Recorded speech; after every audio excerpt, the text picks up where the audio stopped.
Right then, this is a Walkaround video, and this is for a little Citroen C1. This is the 1.2 litre PureTech Flair, I believe. Covered just 24,000 miles. Absolutely lovely condition. Been serviced fully by Citroen main dealers with 5 recorded services on the vehicle. In really nice condition.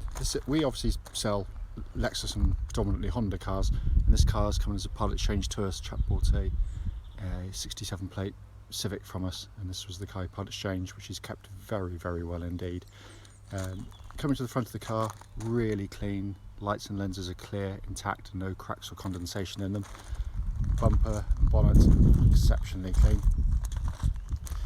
Near side of the car, really smooth in the panels. Can't see any indentations or obvious marks on there. Near side front alloy, takes all the bashing, and there's not a mark on it.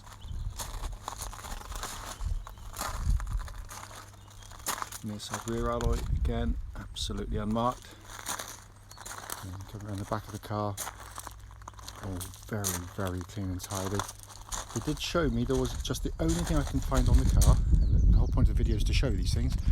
A little stone chip down there by the sticker, by the Citroen sticker, and just here, probably get someone to tidy it up, and it's nothing really, but that's just slightly proud of the wheel arch. It's the plastic bumper basically, but that's it. That's it. That's the sum total of it. Offside rear alloy, absolutely spot on, and then remaining panels, absolutely perfect. Offside front alloy, again unmarked, but it really is. It's a very pretty little car, and in lovely condition. Coming to the back, just to show you again, but basically it's pretty much as new back here. Just coming into the car now. Rear seats, in all honesty, again, it doesn't look as though anyone's really sat in them and all. It's just absolutely unmarked in there. Likewise, passenger side on the front, seat looks absolutely as new. Finally come to the driver's door. Again, in absolutely wonderful condition. And the driver's seat itself, again, completely unmarked. So inside the car now, engine's running for this section, so the dash can be seen illuminated. But really smart looking interior. Pop the car into reverse there. These cars come with rear cameras, which is a lovely feature on the vehicle, but everything has been kept absolutely beautifully in here. Come up to the binnacle itself, you can see there 24,353 miles and no warning lights on the car at all.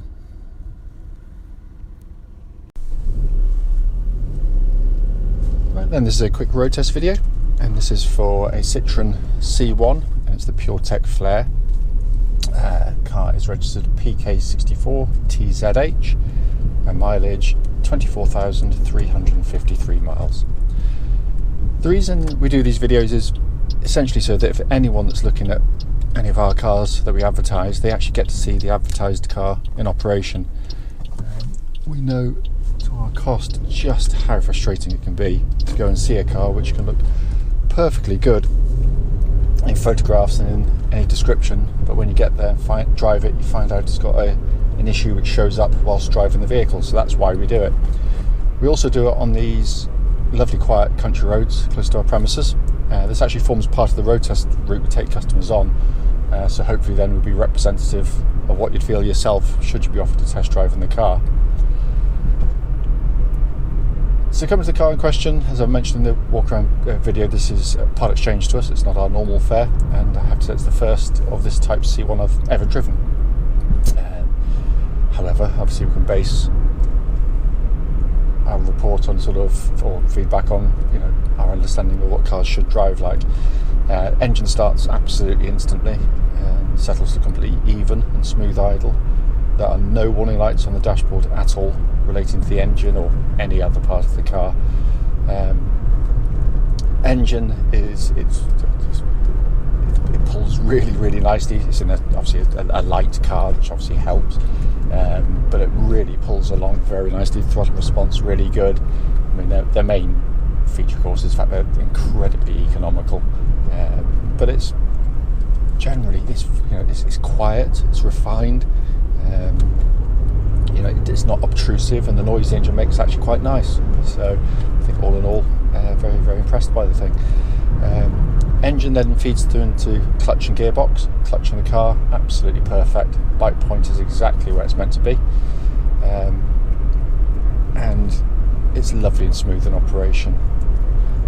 Gearbox in the car, I've driven Citroens of many years ago, and found a lot of their gear changes to be quite interesting, to say the least. Usually kind of vague and a little bit sort of sloppy in their linkage, but they've obviously worked very hard indeed. It's the gear change is very nice, it's slick, smooth. The actual synchro mesh is really nice in the car, and it feels really tight. I can't imagine it being any better than that when it was new, but with such a low mileage, you wouldn't expect it to have any wear in it, and it's not showing any at all. Steering of the car, again, small French cars have always had a sort of a pep and a verve about the way they drive. This feels sort of slightly more mature than Citroens of old, in all honesty, but that's not a bad thing. It's got a lovely directness about the steering. It's nicely weighted. It doesn't feel overly light, which it seems to me a lot of kind of small city cars tend to go for this horrible over light power steering. This actually has a bit of meat to it, which I really like, and it makes the car feel very settled on the road. It doesn't feel like a little car where you're bobbing about and darting about. It's got a real smoothness about it. The steering also tracks absolutely dead straight. There's no vibrations at all at this speed, or any speed up to the legal limit. So all good there.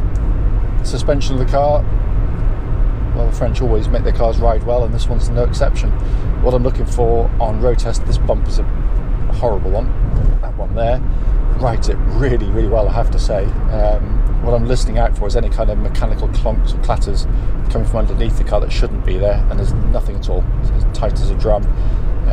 But it's you can tell it's fun, it's light on its feet, it likes to change direction really nicely, but it offers a very, very sophisticated ride, I have to say.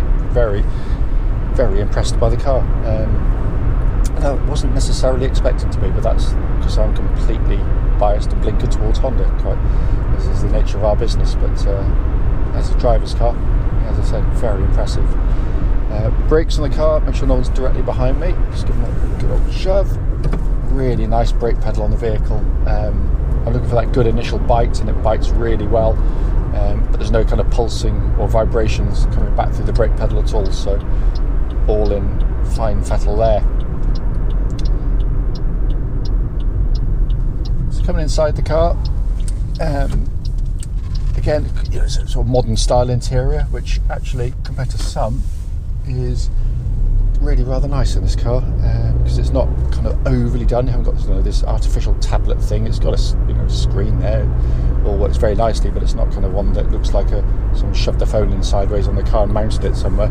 But all the other dials, again, very nicely done, very simple. You can get in the car and drive it in 2 seconds, and you've mastered it. Dash in front, again, really nicely done. Actually, I look quite like it. It's kind of minimalist. So you've got this huge speedo with a little vertical rev counter on the side, all working really nicely. But that's actually really pleasing to the eye. Again, what's very impressive and very, I used to drive kind of Saxos of old. And they felt very lightweight and tinny inside, but this feels actually quite robust. There's no squeaks, no rattles. It feels very nicely put together. But overall, yeah, it's I can't fault it. The point of these test drives is literally to flag up anything we possibly can that would show up whilst you drove the car. There's nothing. It drives absolutely, as cliched as it sounds, as new. If you've got any questions, don't hesitate to give us a call.